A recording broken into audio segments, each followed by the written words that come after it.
Hi everybody, today we're going to look at a couple of new stitches that I've used in the book that's due out at the end of the month.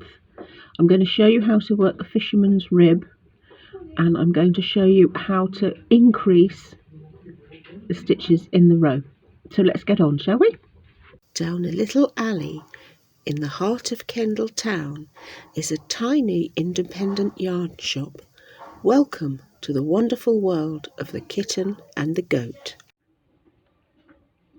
This is a double knitting on 4mm needles. It's part of the fisherman's rib stitch family. Fisherman's rib is a dropped rib. It gives you a much softer, gentler finish.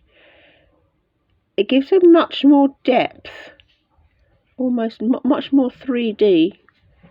It exaggerates the knit stitch.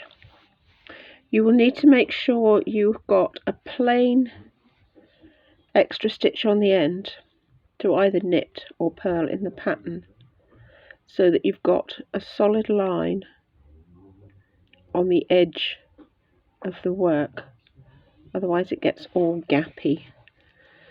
So we've got your knit, we've got a purl. Now the term is K1B, which is knit one below. There's your normal knit. You're going to knit below that stitch into that, just as normal, and then you're going to drop both of those stitches off together. So again, you purl, knit one below, you purl,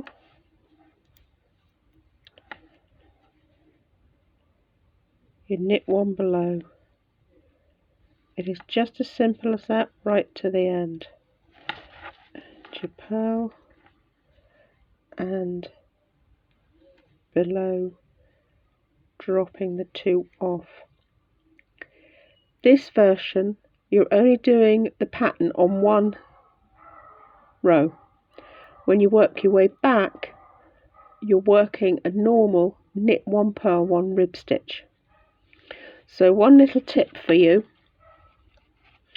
if you put a marker at the front of the row where you're going to drop the stitch, you'll always do it on the right row, and the pattern will be even. It won't be the end of the world if you get them mixed up. You'll just have a slightly different look to the rib, because this exaggerates. See where the two together makes it much bigger loop.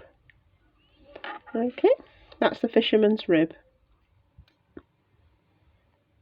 In this next part, we're going to look at adding a stitch. The term is M1, make one, or I've seen it in a couple of places as one up, which is a really useful way to remember it. You knit the first stitch as normal,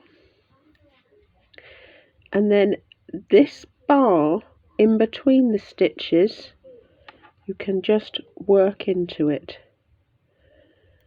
Now it depends what you're doing. Some people pick it up and cross it over like that and then work into it. To be quite honest, I don't see it makes much difference. It still makes a hole. You've grown a stitch.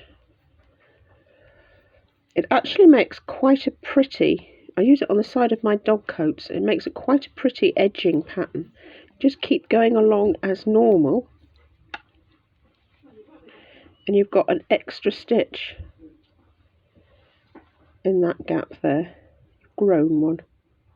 If anybody's interested, I could do a whole section on the various ways of increasing stitches in a piece, but that's you make your one-up stitch. Well, that's a quick look at those 2 stitches explained for you. If there's any other stitches you want me to walk you through, just drop me a note and I'll walk you through them and show you how to do it. Thank you. Thank you for watching.